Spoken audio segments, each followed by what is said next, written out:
बिस्मिल्लाहिर्रहमानिर्रहीम। ये एक तहरीर से मुताल्लिक़ सवाल है। तहरीर पे तफसीर मैं बाद में करूँगा, पहले तहरीर का पस मंज़र बयान कर देता हूँ।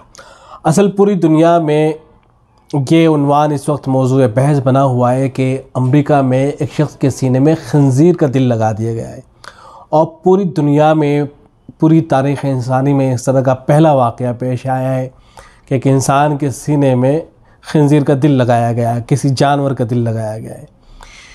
वाक़ई अमेरिका का है। वहाँ के डॉक्टरों ने, जिनमें एक पाकिस्तानी मुसलमान डॉक्टर भी शामिल थे, एक 57 साल अमरीकी शख्स के सीने में खंजीर का दिल लगाया है। उस शख्स के पास बस यही एक तरीक़ा इलाज बचा था। उसका कहना था कि ये ऐसा ही है कि या तो मैं मर जाऊँ या हार्ट ट्रांसप्लांट करवा लूँ। मैं जानता हूँ कि ये अंधेरे में तीर चलाने जैसा है, लेकिन मेरे पास आखिरी हल यही है। तो फिर उसने यह काम करा लिया। यहाँ सवाल ये पैदा होता है कि दूसरे जानवर भी तो थे, दूसरे जानवरों का दिल क्यों इस्तेमाल नहीं किया गया? तो ये जो पाकिस्तानी डॉक्टर है, इनकी जो BBC ने रिपोर्ट छापी है, वो ख़ुद इसका जवाब देते हुए कहते हैं कि दूसरे जानवर तो मौजूद थे, उन पे तजर्बा किया गया है, लेकिन वो तजर्बा इतना कामयाब नहीं रहा। बंदर वगैरह पे तजर्बा करके देखा गया, लेकिन वो इतना ज़्यादा तजर्बा कामयाब नहीं रहा। तो आखिर ये फ़ैसला हुआ कि खंजीर का दिल लगा दिया जाए, तो ये तजर्बा कामयाब हो गया है। अब ये साहब जिन्होंने खंजीर का दिल लगाया है अपने सीने में, अभी तो उनकी जान बच गई है। अब आगे क्या होता है अल्लाह जाने, ये ज़िंदा रह भी पाते हैं कि नहीं, ये अल्लाह बेहतर तौर पे जानता है। तो अब ये जो तहरीर आई है, इस तहरीर के अंदर ये कहा गया है कि एक मुसलमान के लिए इसकी कोई गुंजाइश नहीं है। कुरान मजीद ने खंजीर को नापाक करार दिया है, और लिहाजा जो नापाक चीज़ें होती हैं उनसे इलाज कराना जायज़ नहीं है। इसलिए खंजीर का दिल जो है उसको इस्तेमाल करने की कोई गुंजाइश नहीं है, इस तहरीर के अंदर लिखा गया है। तो जवाब में अर्ज़ है कि ये जो तहरीर है ये सही नहीं है, बल्कि मसला असल ये है कि आम हालात में तो यही हुक्म है कि खंजीर को किसी भी तरह से इस्तेमाल नहीं किया जा सकता है। ना उसका गोश्त इस्तेमाल किया जा सकता है, ना उसकी हड्डियाँ इस्तेमाल की जा सकती हैं, ना उसके बाल इस्तेमाल किए जा सकते हैं, ना उसकी खाल को इस्तेमाल किया जा सकता है, ना उसको बेचा जा सकता है, ना उसको ख़रीदा जा सकता है। आम हालात में मसला यही है। लेकिन इसरार की हालत अलग होती है। इसरार की हालत का मतलब यह होता है कि आदमी ऐसी जगह पर पहुंच जाए कि जहां उसके पास खाने के लिए कुछ भी मौजूद ना रहे, खाने के लिए कुछ भी उसके पास मौजूद ना हो, बस खंजीर उसके पास मौजूद हो। तो अगर वो खंजीर को भी ना खाए तो उसकी जान चली जाए। या कि एक आदमी ऐसी जगह पर चला जाए कि उसके पास पीने के लिए कुछ भी मौजूद ना हो, सिर्फ शराब उसके पास मौजूद हो। तो अहले इल्म ने इसकी सराहत कर रखी है कि ऐसा आदमी कि जिसके पास जान बचाने के लिए सिर्फ खाने में खंजीर मौजूद हो या पीने के लिए शराब मौजूद हो, तो उसके लिए गुंजाइश है कि वो जान बचाने के लिए खंजीर को खा ले या शराब को पी ले। कुरान मजीद की जो आयत है फ़मन इज़्तुर्रा गैर बाग़िन वला आद फ़ला इस्मा अलैह, इस आयत को सामने रख के अहले इल्म ने यह मसला बयान किया है।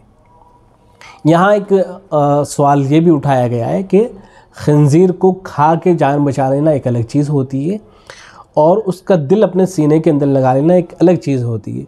इसलिए कि जो अगर कोई आदमी उसको खा लेता है खंजीर को, तो ज़ाहिर है वो फुजला बन के निकल जाएगा, वो पाखाने के रास्ते से निकल जाएगा। लेकिन दिल बाकायदा अगर आप लगा के रखते हैं तो ये तो गोया कि उससे एक नापाक चीज़ को इस्तेमाल करना है, इसकी गुंजाइश नहीं होगी। तो जहाँ में अर्ज़ है कि ये ख्याल भी सही नहीं है। इसलिए सही नहीं है इसलिए कि आदमी अगर खंजीर का गोश्त खाता है तो ऐसा नहीं होता है कि वो सारा का सारा पेशाब व पाखाने के रास्ते से निकल जाता हो, बल्कि जब वो खंजीर खाएगा तो ज़ाहिर है उससे खून बनेगा, और जब ये खून बनेगा तो उसके जिस्म का हिस्सा बन जाएगा। बिल्कुल इसी तरीके से जो खंजीर का दिल इस्तेमाल किया जाएगा, तो ऐसा तो होगा नहीं कि वो खंजीर का दिल ऐसे ही निकाल के उसको इस्तेमाल कर लिया जाए, बल्कि उसके अंदर कुछ ना कुछ तब्दीलियाँ की जाएंगी, उसके बाद उसको इस्तेमाल किया जाएगा। तो जिस तरीके से खंजीर का गोश्त उसके कुछ न कुछ बाक़ियात इंसानी जिस्म में महफूज रह जाएंगे, इसी तरीके से दिल का मामला भी होगा। तो ये ख्याल भी बहरहाल सही नहीं है। ये देखें कि फ़ुक़हाए किराम ने पहले ही बहुत सी चीज़ों की इजाज़त दे रखी है इसरार की हालत में। मसलन ये किताब है जिसका नाम है मुहक़्क़क़ व मुदल्लल मसाइल, इसकी जिल्द नंबर 1 है, सफ़ा नंबर है 729। यहाँ मसलन लिखा है कि आम हालात में जल्द की पेवनकारी के लिए खंजीर की खाल इस्तेमाल जायज़ नहीं है, अलबत्ता इज़्तिरारी व मजबूरी की सूरत में शरीयत बक़दर ज़रूरत नाजायज़ चीज़ों के इस्तेमाल की इजाज़त देती है। यानी इसमें जो खंजीर की खाल है उसकी पेवनकारी की इजाज़त दी गई है। यहाँ पर किसी ज़माने में ये बहस छिड़ी थी कि क्या खंजीर का बाल जूते की सिलाई के लिए इस्तेमाल किया जा सकता है? तो उस वक्त बाज़ फ़ुक़हा की राय थी कि बेशक ऐसा किया जा सकता है।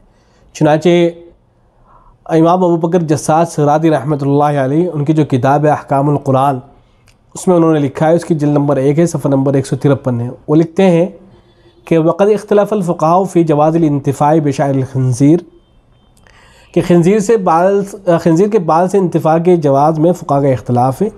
इमाम अबू यूसुफ़ और इमाम मोहम्मद फरमाते हैं कि जूते की सिलाई के लिए इससे इंतिफ़ा जायज़ है। इमाम अबू यूसुफ़ फरमाते हैं कि खंज़ीर के बाल से जूते की सिलाई को मैं नापसंद करता हूँ, उनसे इबाहत भी मरवी है। इमाम अवज़ाई फरमाते हैं कि खंज़ीर के बाल से जूता सिलना जायज़ है, जूता साज के लिए उसका ख़रीदना जायज़ है, बेचना जायज़ नहीं है। इमाम शाफ़ी रहमतुल्लाह अलैह फरमाते हैं कि खंज़ीर के बाल से नफ़ा उठाना जायज़ नहीं है।